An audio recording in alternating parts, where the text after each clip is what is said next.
Now let's go to Lizzie O'Leary. She's in Washington. She's standing by with BP oil spill Commission co-chair William Reilly. Hey, Lizzie. Hey, Lisa, thanks so much. Well, William Reilly was also, of course, the head of the EPA under George H.W. Bush.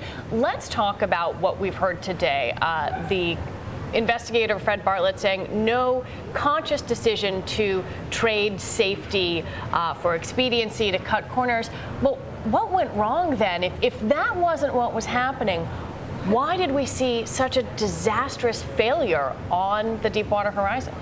Well, one difficulty of making any definitive conclusions is that some of the key questions about why a gauge was misread, it should have indicated a severe pressure problem, and then a kick, which is a gaseous explosion or beginning of one. Why that wasn't read, the person who would have read it went down with the rig. He's no longer alive. I think that the impression I have is that we have isolated a number of very serious challenges, which would have been challenging to any rig crew. Some of the decisions made in response to those challenges are at least questionable, and some of them look like they're outright wrong, such as the failure to read the gauge. Do those lie with the fault of individuals either on the rig or on the shore, or do those lie with company policies and procedures? For example, we know that there was no standard for reading what's called a negative pressure test, either at BP or at Transocean. It surprises me that there's no standard protocol for reading a negative pressure test. I would imagine that's one of the things that the Commission is going to get into, and we're going to discuss with the regulator. But that's something that you would see as a company culture specific thing rather than the failure of individuals. Well, it's interesting to me. There are so many protocols, and the box of books is very large. Transocean and BP for how you proceed under certain circumstances when you get certain signals from a well. A negative pressure test appears to be relatively definitive. The idea that there was not one for that surprises me a lot. How do you go forward if we're talking about so many different causes, so many different things that went wrong? Are there policy changes that need to be made? Because after all, this tragedy did tie up production in the Gulf for so long.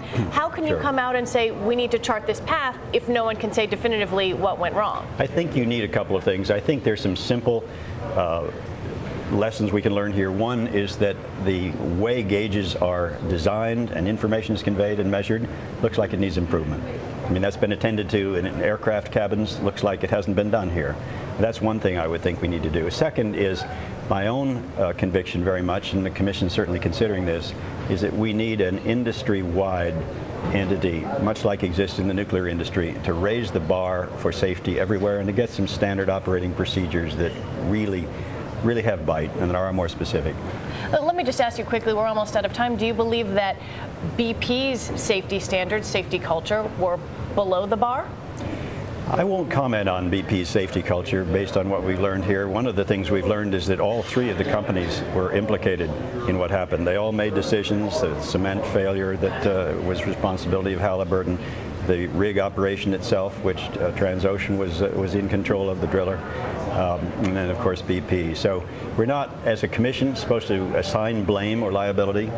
We'll stick with the facts that we've been able to develop, and we'll have to draw some inferences where we don't have all the evidence. All right, William Reilly, we'll keep watching that. Lisa, I know you're tight on time. We'll send it back to you in New York. All right, Lizzie O'Leary, thank you very much.